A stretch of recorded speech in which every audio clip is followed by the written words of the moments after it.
Welcome to Salcedo Paranormal. It is Friday, June 3rd, 2022, and tonight I'll be covering paranormal news. As always, you can find all the episodes of the podcast, along with links to social media, ways to donate, and ways to contact me at the podcast page. And that is salcedoparanormal.podbean.com. That's SALSIDO paranormal.podbean.com. Always happy to hear from you all, whether you have comments or questions or topic suggestions for the show, or if you have stories of true paranormal experiences, whether they're your own or others that you trust. Always happy to share those on the show, either by reading written submissions or having you join me on the show. Either way is fine, and we can always work around whatever schedule that we need to work around. So, haven't gotten any listener submissions in a while, which is okay, but just so you all know, I am always definitely looking for those. So, and even if you don't have any of your own to share, I'd appreciate spreading the word about the podcast with everyone whenever possible, just because they might have experiences they want to share. So, as I said, tonight I'm covering some paranormal news, and next week the schedule is the usual, which will be Monday and Friday paranormal news, Tuesday and Thursday true paranormal stories from the web. Wednesday will be another book review episode, and hoping to should be able to do some get back to that complete fiction of H.P. Lovecraft. Get another part in that series of episodes done. I'm gonna work on that this weekend, listening to some more of that book. So, because I really do enjoy it. It's not just I'm doing it for the show. It's been very interesting so far. So, of course, I will always include all of the links to the stories I share in these news episodes. I've already done so in the stream chat and the actual channel stream chat. And I'll do that as well in the episode descriptions. So, because I mention these articles and I talk a little bit about them, but I always leave them mostly for you all to read in more detail. And just I like to bring them up because some of them they bring up some interesting ideas, some neat ideas and possibilities, and that's what this show is really about. So, I guess I can get on with covering these stories here. This first one I'm going to talk about here is from thetravel.com. And this one says, the title is, "These Peruvian Pyramids are just as old as Egypt's pyramids." And this is about this lost city of Carol, not sure, Caral. And this is by Aaron Spray. So this is talking about the Incas and how this is compared to, basically, they talk about how labeling things ancient or recent, or it's all a matter of basically however you want to frame it. But so let me see here. Just looking into this article here. Again, this is about the Incan Empire. At least that's what they're talking about in the first paragraph here. The oldest city now known in the Americas, it says, is that of Carol. It was popular and expanded around the same time as the Egyptian pyramids were being built. And so this is this is just mentioning that there is there are other places around the world where these pyramid type buildings were being um, constructed, which is an amazing idea. We've talked before about pyramids elsewhere, and definitely I always like hearing about these different places found that have these kind of structures. It says Carroll is considered both the oldest known city in the Americas and one of the oldest in the entire world. The history of it stretches back about 5,000 years ago, uh, so similar to Egypt. It says no other site in the Americas has been found with as much diversity of monumental buildings and ceremonial and administrative functions. So it's located in Peru, and it's let me see if that's how you say this. Supe, Sup Valley by the coast, and so let's see here. It mentions this is part of the ancient Corral culture. Um, it's believed to have developed between 3000 and 1800 BC, and it's considered one of the oldest pre-Hispanic civilizations. So, let's see here. It does have images, so I definitely recommend checking out this article more. And it goes into more detail as well. So, check that out as well. So, that's the first article I wanted to cover this time. These first few are in the ancient civilization category of articles. So, this next one is more of a travel piece. It's also from thetravel.com. I didn't even realize that. And this one says visit these 9 interesting ancient ruins around the world. And mentions that many of these ruins are in origins for some of the most important knowledge known to humans today. This is by Joshua Chiadu, or I'm not sure, Chiedu. And so let's see here. I'm just gonna skip to the. Okay, here we go. So it mentions it goes through this whole list here. I'll just go through the first couple. The first one they mention is Petra in Jordan, the country of Jordan. And this is let me see here. It's already known for being a tourist attraction, but it's also an important historical site, archaeological site.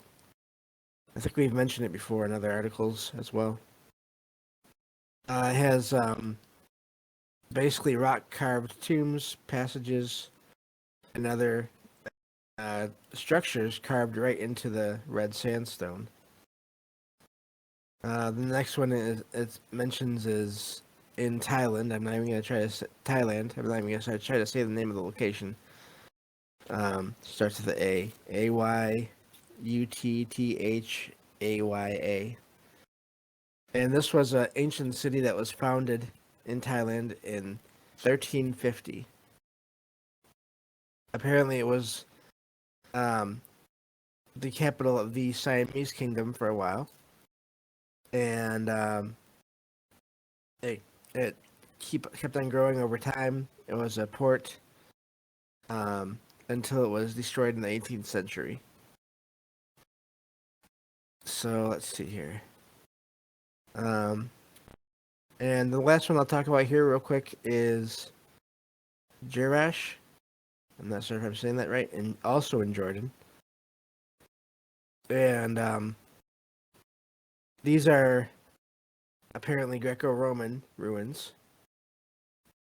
and it was founded by Alexander the Great during his journey into Mesopotamia, and it let me see here. It has some amazing structures, including a hippodrome, an ancient temple to Zeus, a theater, and more. And let's see here.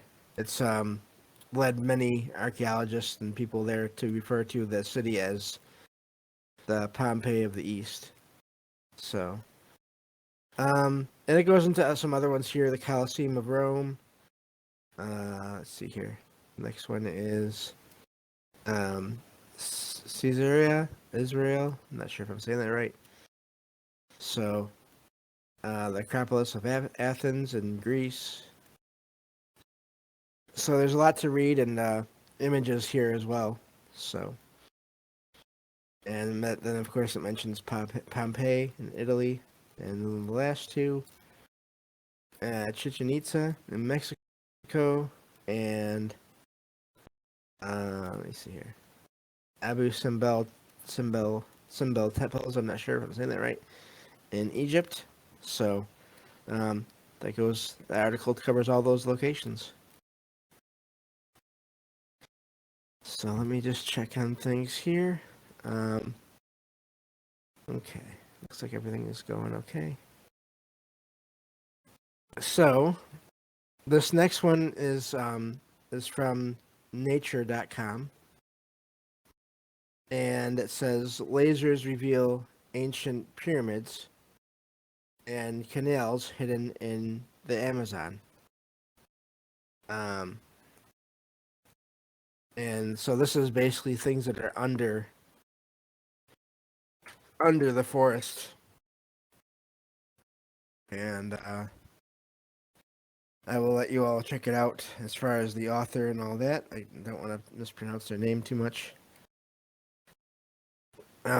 So, and this is actually talking about something I just mentioned a little while ago that was brought to my attention by APOC a while back, which were these. This is in the Bolivian area of the Amazon, and these are pyramids and canals built by an ancient civilization there in that area, and so and this was discovered using LiDAR technology, which is a way to look basically through using light. I know that much, but I don't really know the rest of it. To reveal basically structures beneath the jungle. So, and these were founded, or at least they were around in the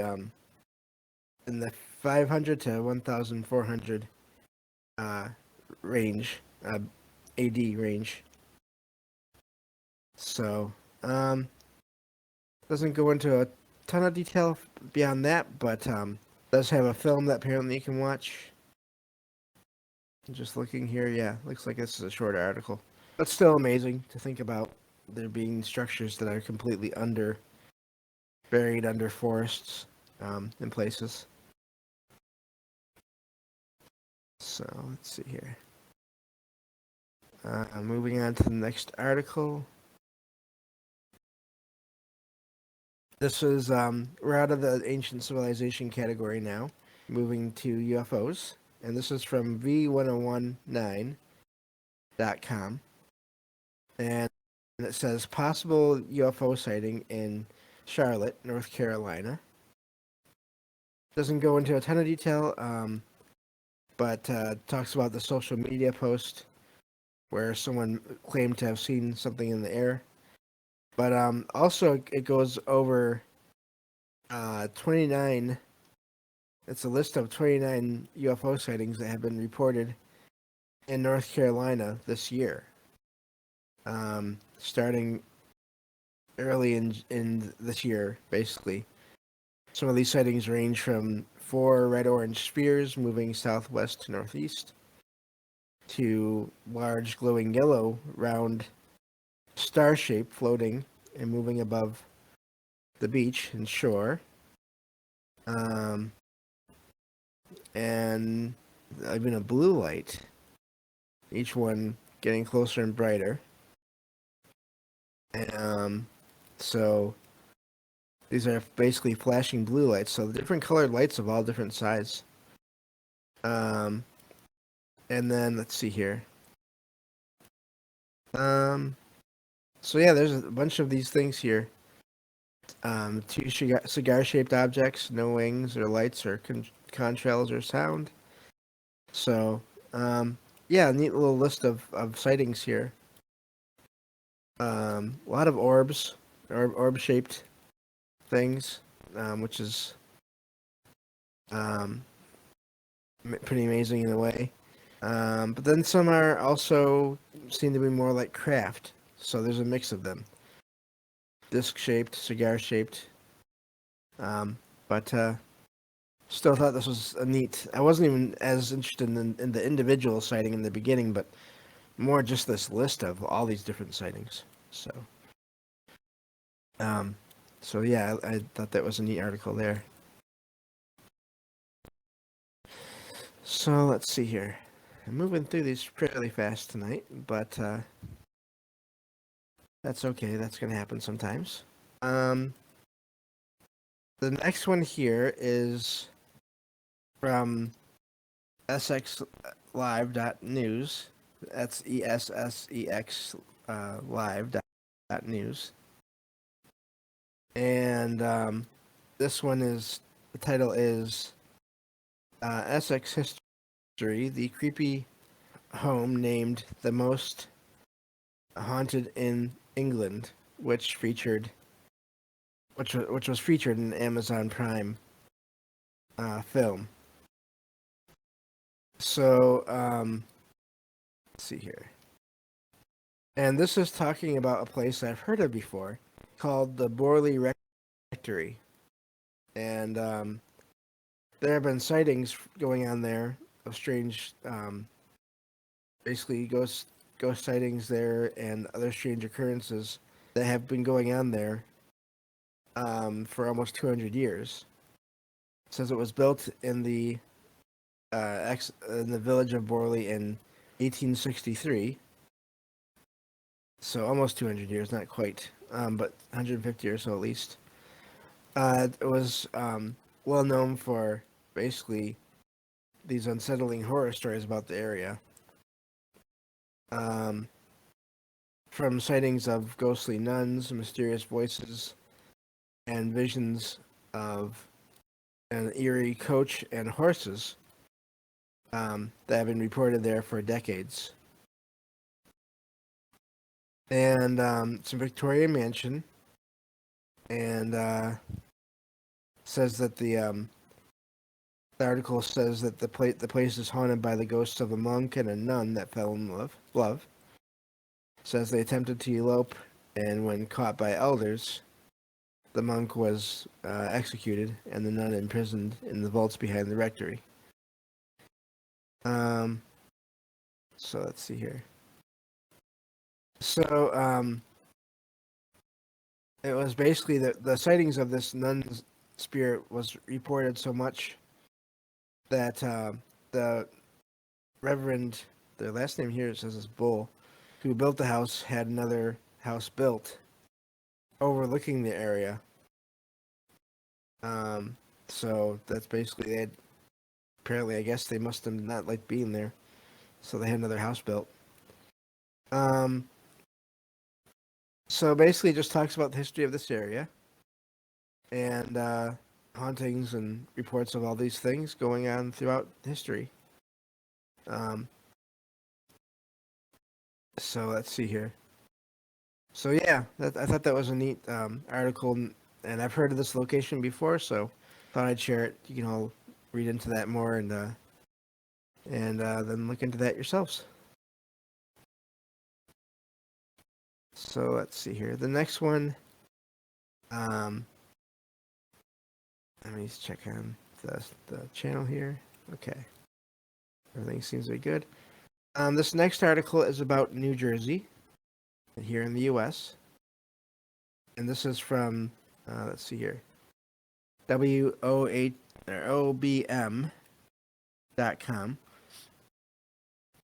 And this one is called New Jersey's absolutely creepiest place is the biggest in America.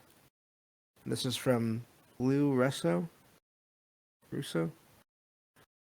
mentions that every state has a place that is supposed to be uh, creepy that rises to the top of the list as the creepiest. And in New Jersey, it says that area is known as the Pine Barrens. So let's see here. It's this area spans nearly 1/4 of the entire state, and this is apparently now. Keep in mind this location was named the creepiest by the Travel Channel. Um, but let's see here. They chose the 1.1 million acre area called the Pine Barrens. I've heard of this area before as well, but not in a lot of detail. So it says that many people in that state consider that area to be the home of the cryptid known as the Jersey Devil. And then there was a report in 2015 that someone had photographed this creature.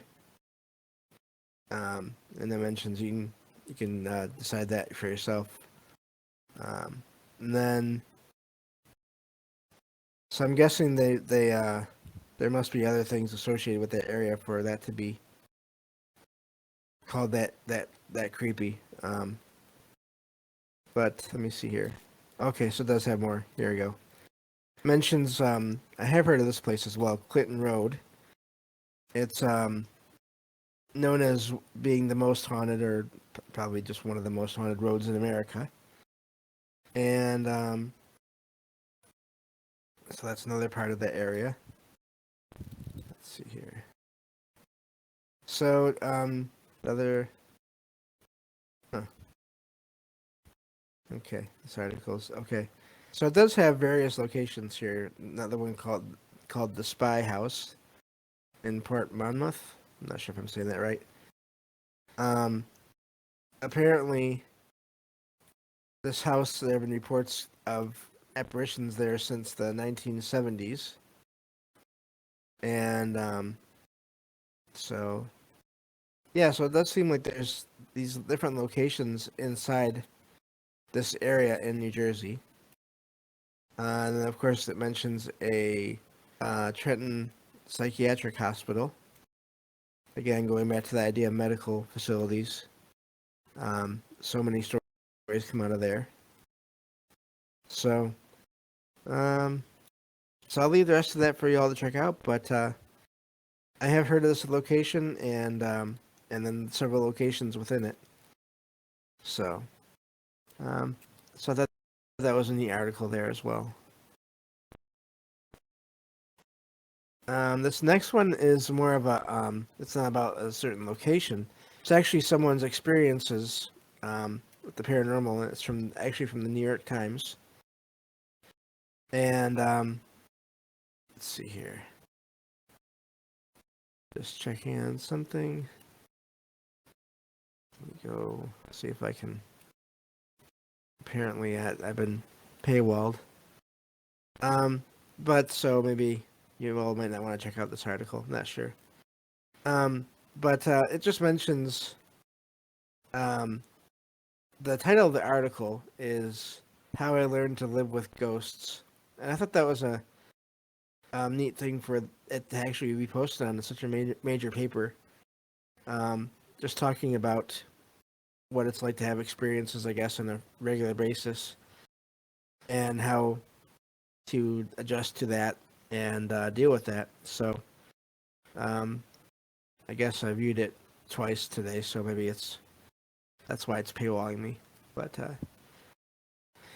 neat little piece there on what it's like to have paranormal activity going on a regular basis, I guess. So y'all can check that out as well. This next one, let's see here. Got 3 more to go. Of course, this next one I find kind of ironic in a way. This is I found this mentioned in a few different websites, but this is from news5live.com or 9live. I'm sorry, news9live.com. This is talking about a house that is fairly well known now, thanks to various media. This says haunted Rhode Island house from The Conjuring sells for 1.525 million. It says that the authors of this one are the staff of this media outlet, and so let's see here. This it's been sold to a real estate developer. It was previously owned by a pair of paranormal investigators, and let's see here. Apparently, it says, and I'm not sure. Let me see here. Has bullet points, and one of them is, I believe, the house chose the current owner the same way it chose us, and that's from, I guess, the Perrin family. Someone from the Perrin family, who are the original family that's reportedly had activity going on there. That was the stories were developed into various media, books, and then movies. So let's see here. So yeah, just another example of real estate and the paranormal and popular culture kind of all intersecting in some of these locations. So it makes me wonder what really goes on there, if there is activity there, or if there was, or all the details about that. So thought I'd share that one. And I got two more left here. This one is from Latestly, which I think is a neat title for a website in a way. It says, let's see here, paranormal activity caught on camera. Couple claims to spot ghost creeping into their baby's cot, which of course, this is from Michigan. Apparently this was caught on CCTV footage. And okay, I didn't see that part. So apparently they're claiming that this was not a good encounter. So make of that what you will. It's always hard to say. But I hadn't noticed that part of this article. But just brings up the whole idea of these kind of articles are not uncommon. Reports of activity actually caught on cameras. And it does seem like so many of them, I'm really starting to wonder if I want to share these kind of articles a lot anymore, because it seems like so many of them are negative. But anyway, so unfortunately I'm not going to get into that one a lot, and there's not a lot to get into anyway. It's mostly just ads. So I apologize for that. But so let's see here. We'll go to this last one here. And I haven't looked deep into this one yet, but I thought this would be a fun way to end it, which is this is from it's from goodhousekeeping.com, but the title is 50 best ghost movies of all time. Someone honking their horn outside.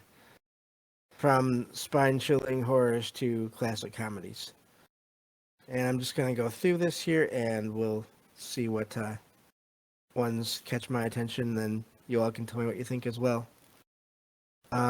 Some of these I hadn't heard of. This first one they mentioned is called A Ghost Story. I'm just going to see which ones I recognize here. Of course, it mentions Poltergeist in 1982. That's the year I was born, actually. I'm just looking to see if they bring up my favorite. So far, not yet. But, of course, it mentions Ghostbusters, The Conjuring, Mentions a couple of the Ghostbusters movies, actually. And let's see here.